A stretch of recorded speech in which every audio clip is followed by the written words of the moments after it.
এই ভিডিওটি শুধুমাত্র এন্টারটেইনমেন্টের জন্য বানানো। ভিডিও দেখবেন, মজা নেবেন আর ভুলে যাবেন, গায়ে মাখবেন না বাবা।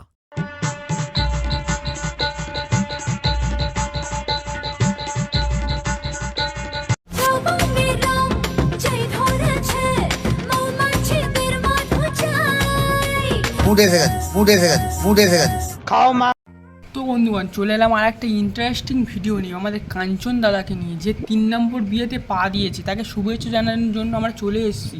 ঠিক আছে বন্ধুগণ, কেউ না ভিডিওটা স্কিপ করে ভিডিওটা দেখতে থাকো। ঠিক আছে, আজকের এই দাদাটা নিয়ে খেলা হবে, মানে আমাদের কাঞ্চন দাদা, প্যাকাটি দাদা, মানে ফার্স্ট দাদা, খুব তাড়াতাড়ি খুব কাজ ছাড়ে। এই দাদাটাকে নিয়ে আজকে খেলা হবে। চলো বেশি না ভাটবকে, আজকে ভিডিও শুরু করা যাক। খেলা হবে।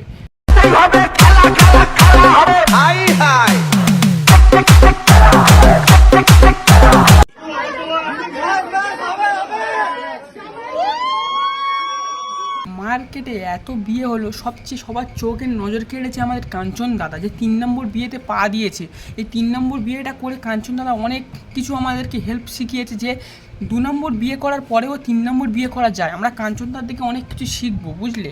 আর কাঞ্চন দা সিনেমা খুব বানিয়েছে, খুব দারুণ দারুণ সিনেমা বানিয়েছে।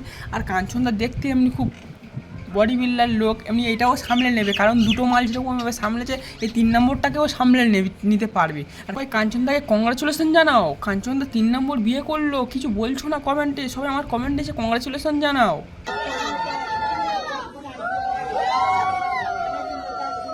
Congratulations, great, successful person. কাকু আমি আর বিয়ে করবো না, ও বাবা আমি আর বিয়ে করবো না, সেই লোকটার মুখ থেকে আমরা এই কথাটা শুনেছিলাম। আর সেই লোকটাই আমাদের 3-3টে করে বিয়ে করে শিখিয়ে দিল যে তোমরাও পারবে, দুটোর পরে আর একটা নেওয়া যায়, বুঝলে।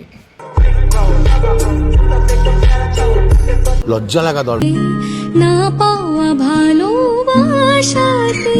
ও মা, কত সুন্দর হাসি! 2 নম্বর থেকে 3 নম্বরে পা দিয়েছে, এই জন্য করে কি হাসি কাঞ্চনদা। কাঞ্চনদা তুমি 3 নম্বরটাকে সামলাতে পারবে তো? ওই যে শরীর ঝাঁটার গাড়ির মতো, ঝড় আসলে উড়ে যাবে।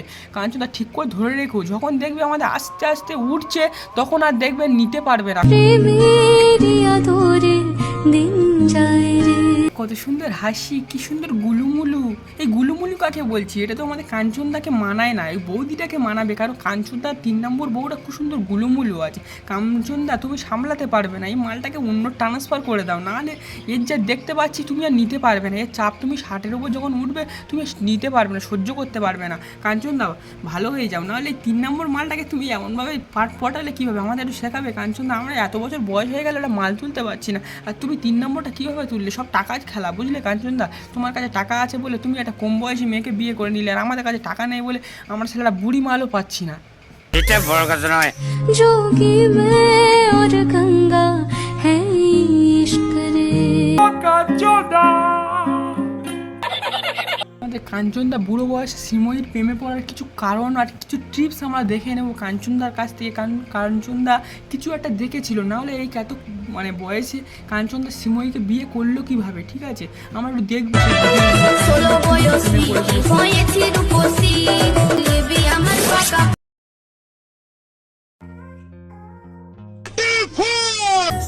কাঞ্চনদা এই দেখে তাহলে শ্রীময়ী প্রেমে পড়েছিল। আর একবার আমরা ক্লিপসগুলো দেখে নেবো, চলো। কাঞ্চনদা কী দেখে প্রেমে পড়েছিল? ওইটা দেখে তো প্রেমে পড়েছিল, আর একটা কিছু একটা দেখে প্রেমে পড়েছিল, কারণ যখন এগুলো ঢাকা দিয়েছিল, এবার পুরো খোলাখুলি সিন হবে, বুঝলে।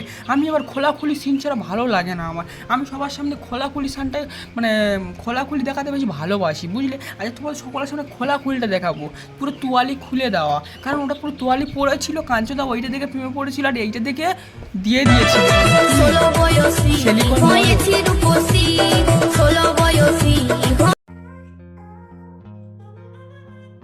কাঞ্চনদা কিছু মনে করো না, এই সিমইয়ের এই ভিডিওটা আমি ছাড়তাম না, ছেড়েছি কী জন্য জানো? আবার ঢাকা দিয়ে ছেড়েছি, কারণ খোলাখুলি ছাড়লে তুমি আমাকে, যে তোমার সামনে যদি আমার ভিডিওটা যায়, তুমি আমাকে তো পুরো গরম করে দেবে, ওই জন্য করে আমি পুরো ঢাকা দিয়ে ছেড়েছি।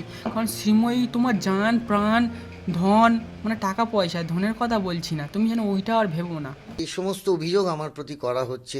শ্রীময়ী বলে একটি নবাগতা অভিনেত্রী, সেই বেচারা সাথে নেই, কি বলো কাঞ্চনদা? শ্রীময়ী সাথে নেই, 5-এও নেই? কি বলো? এসব আমরা মানতে পারছি না। তাহলে এটা কি দাদা? তুমি তো বড় গাধা। কি বললে দাদা?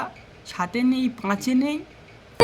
और गंगा है इश्क रे मैं तेरा दोगलापना उतारता हूँ अब। আমি এখনো বলছি এতে কোনো পরকীয়ার কোনো মানে সিন নেই, কোনো কেসই নেই পরকীয়ার এখানে। কাঞ্চনদা এখানে কিছু নেই, এখানে পরকীয়াও নয়, এখানে শুধু ঘাপা ঘাপ আছে। ও ইয়া, একটি সাধারণ মেয়ে, তার সঙ্গে আমার আলাপ এবং তার সঙ্গে আমার পারিবারিক আলাপ, তার পরিবারের যাতায়াত আছে, তার বাবা মাকে গিয়ে প্রশ্ন করুন, তার বাবা মা আরে কাঞ্চনদা ওরা তো জানবেই, কারণ ওরা তো জানে যে তোমরা ভাই বোনে, এরকমই ঘটনা ঘটিয়ে ফেলে ওরা বুঝতে পারেনি।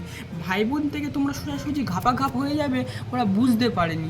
না হলে আগে থেকে ওর মেয়েকে সামলে নিত, কারণ তুমি বুড়ো হয়ে গেছো, তোমার শরীরের জোর নেই।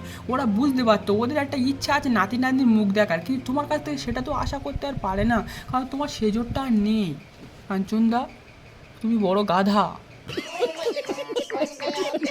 কাঞ্চনদাকে এবার কি দাদা বলে এই দাদা বেরোতে পারছি না, 11 বছরের এই ছলো ছলো নয়নে হাসি মাখা বদনে আনন্দ কাননে মন।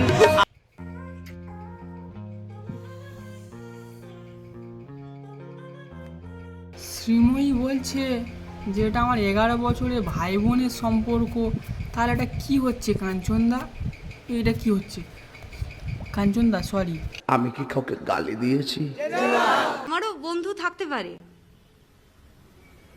আমারও বন্ধু থাকতে পারে, এবং সেটা খুব স্বাভাবিক। আমারও কোনো পুরুষ বন্ধু থাকতে পারে, আমি তাকে একটা কবিতা লিখে পাঠাতেই পারি।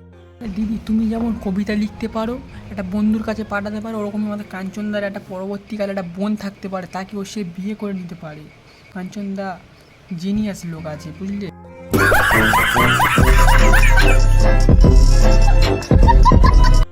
তো বন্ধুরা, আমার একটা ফেসবুক পেজ আছে এসলেক্স ভাই, সবাই একটুখানি ফলো করে দেবে। আমার একটা ইউটিউব চ্যানেল আছে এসলেক্স ভাই, সবাই সাবস্ক্রাইবটা করে দিও। আর দেখা হচ্ছে নেক্সট ভিডিওতে। আমি বলেছিলাম যে আমার এই মানে ফেসবুক এই মানে ইউটিউব চ্যানেলটায় যে কাঞ্চনদার নিয়ে একটা ভিডিও আসবে, এর আগের ভিডিওতে বলেছিলাম, এসছে। সবাই একটুখানি সাবস্ক্রাইব করো আর ফলো করে দেবে আমার ফেসবুক পেজটা। দেখা হচ্ছে নেক্সট ভিডিওতে, তারপর বাই।